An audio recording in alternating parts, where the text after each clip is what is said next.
Okay, hello viewers and welcome back to Susty Talk. Yes, Edie's virtual interview series set up as a result of the first lockdown back in early 2020. It's still continuing, even as we exit out of this latest lockdown. Face-to-face events and meetings still not necessarily there just yet. For those unaware, Susty Talk is Edie's ongoing series of video interviews put together to keep our audience of sustainability and energy professionals feeling connected and optimistic through this period of disruption in the UK and as we approach the climate crisis head on in the build up to COP26. So I'm Edie's content editor, Matt Mace, and joining me for this episode of Susty Talk, we have Caroline Laurie, who is the head of responsible business and sustainability at Kingfisher. Kingfisher, recognised for brands such as Screwfix and B&Q. Caroline, thank you so much for joining me today. How are you? I'm good, thank you. Nice to see you, Matt. Yeah, we were discussing before we recorded. It was probably an in-person event a fair few years ago where we last met, so it's good to catch up. Absolutely. And a lot's changed since we actually did last meet. Last year, Kingfisher built on your overarching ambition of becoming a net positive business with a 2025 commitment to be forest positive. And I think that's a good place to start because as a journalist, I see a lot of announcements from businesses coming in where we see in net zero targets, net gain approaches, climate positive, carbon negative. Actually, there's a lot of terminology around what is essentially businesses trying to be better for the planet. So what does it mean for Kingfisher when you say that you want to become forest positive? Well, for us, looking at the sustainable sourcing of wood and paper and how we can have a positive impact on forests was really key because about 25% of all of our products feature wood. It's our largest natural resource, and we're one of the biggest buyers of wood in Europe. We've been on this journey for about 30 years. So we were the founding partners of the FSC certification scheme on responsible wood around 30 years ago, and have been working on this agenda a long time, aiming to get ourselves to 100% responsibly sourced wood and paper throughout our operations, so our products, our catalogue paper, etc. And the next natural step for that was to begin to look at how we could have a really positive impact. So for us, it has three key elements. One is making sure that all the wood and paper in our business is responsibly sourced. And by that, we mean FSC, PEFC, or certified recycled. We then want to eliminate any potential areas of deforestation. We're not a grocer, so we don't have a lot of palm or soy, but we do have some leather products. So we've been working with the British Leather Council to look at how we can assure and sustainably source our leather products. And then moving on to large-scale reforestation. And we're really excited to be founding partners of the Rainforest Alliance's new initiative, Forest Allies, which is a community of action that works with forest communities in the tropics to reforest and restore those forest environments. And I mean, the announcement kind of came at a perfect time. You're almost ahead of the curve of what's followed in this last probably 12 months or so, which we've just seen a wave of biodiversity related breakthroughs.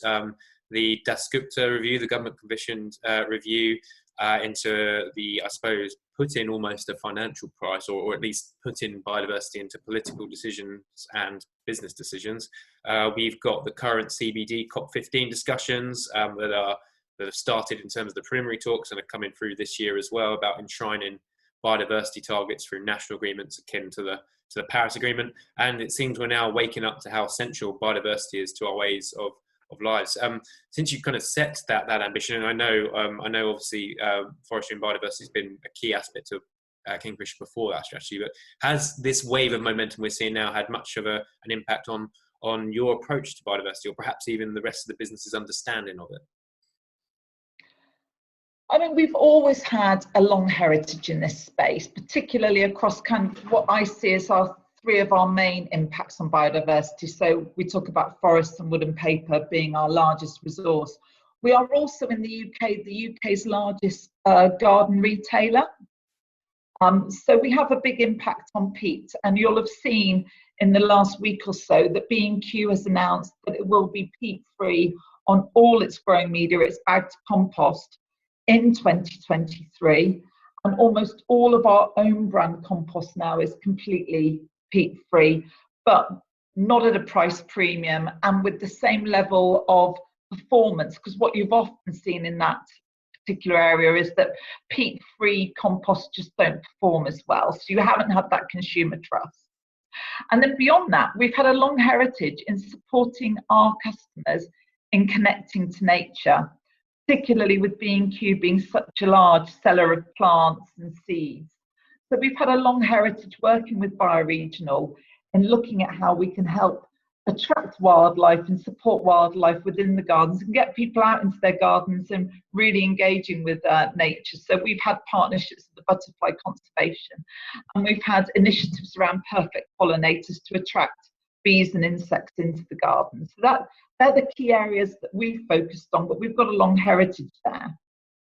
And I mean, I think traditionally, and perhaps I'm being a bit harsh on this, but I think biodiversity had always been, in terms of a corporate strategy, a bit different for you because it is such a key impact, but for others, I think it had been a bit of a nice to have, you know, the tree planting aspects, the volunteering aspects. It kind of fell into the more softer side of CSR. And again, some may disagree with me on that, but it's always been difficult to translate biodiversity in a way that makes financial or business sense.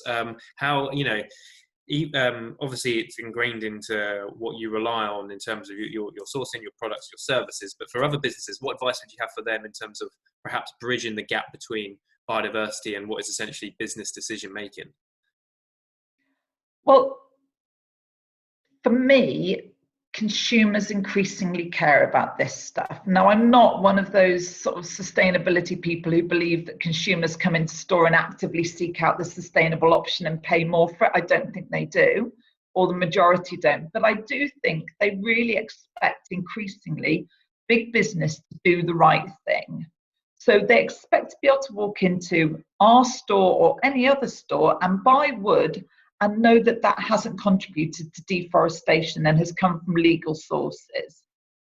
They want to trust business to do the right thing for them. And increasingly, you're seeing the same debate raise its head around peat and peat-based compost and the effect that can have on climate change and biodiversity. And they're looking for us as big businesses to solve those problems for them. And I think the onus is on us to do that, and not charge a premium to consumers and not make it hard for them to make the sustainable option.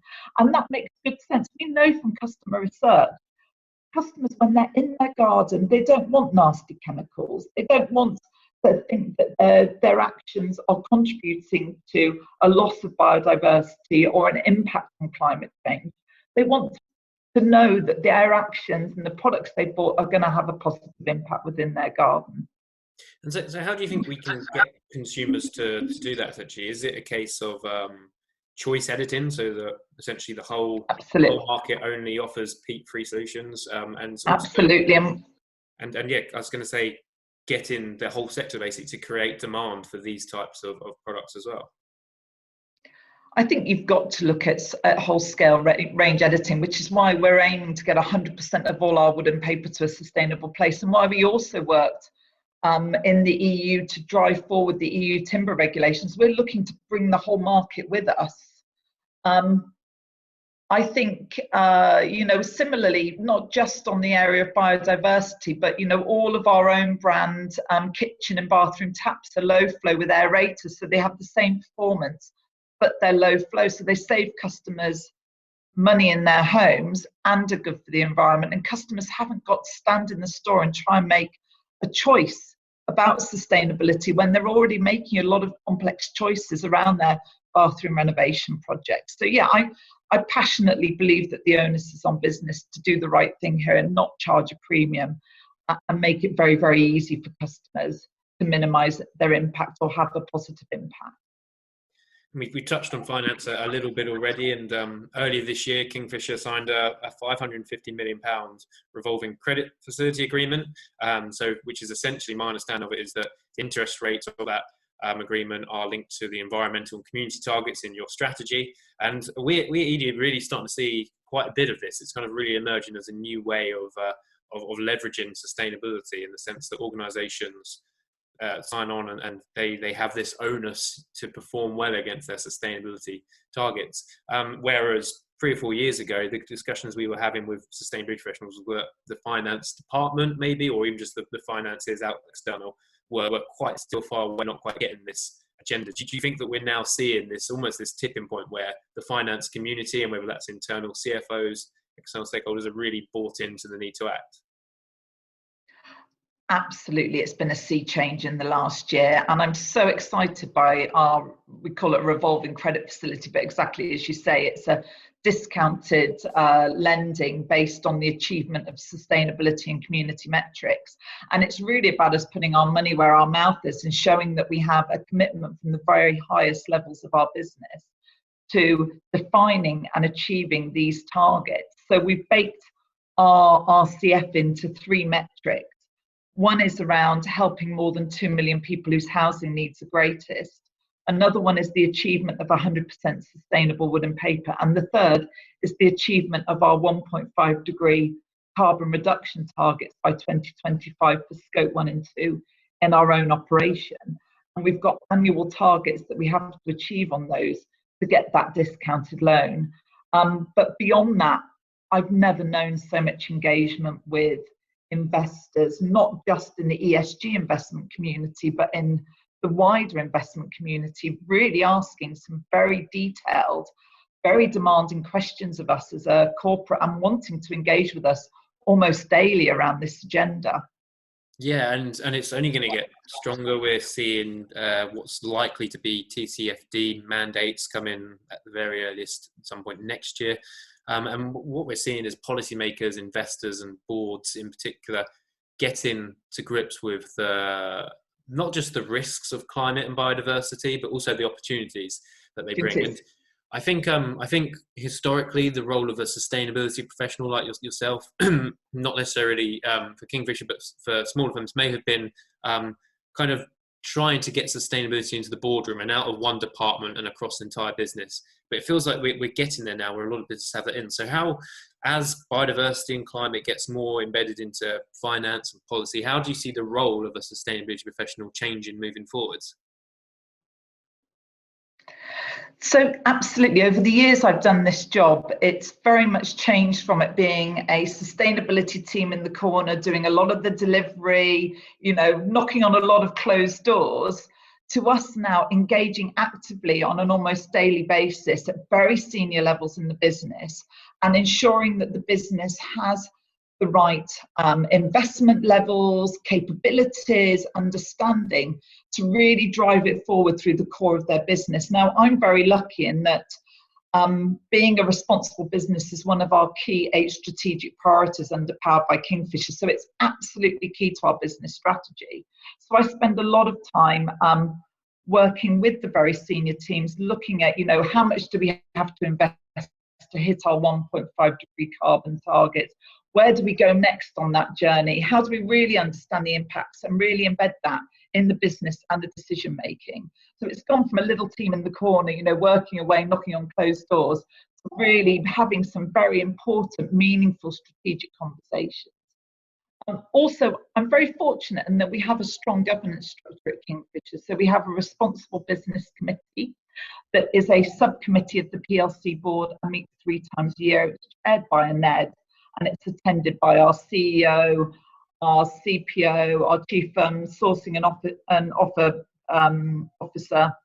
And we have very meaningful conversations there about how we drive this forward and embed it right across our business.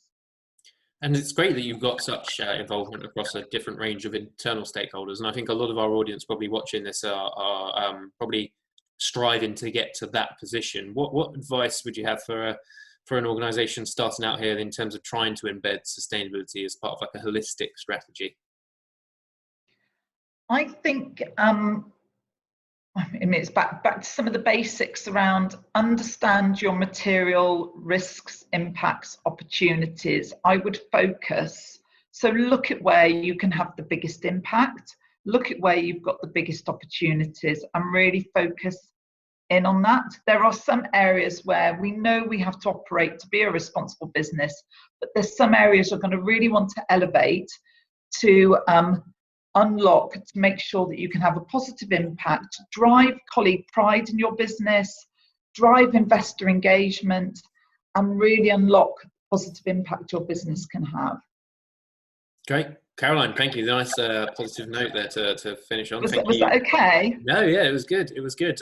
Thank you so much for being a guest on this series. I know our audience is really going to appreciate this. And as someone who needs to go and buy some compost himself, I'll be sure to look out for the peat-free. Make sure you look out for the peat-free. Exactly. And for those watching at home, Susty Talk will be continuing. You'll be hearing from our senior reporter, Sarah George, for the next instalment following this. So in the meantime, stay safe, stay positive, and keep up the Susty Talk.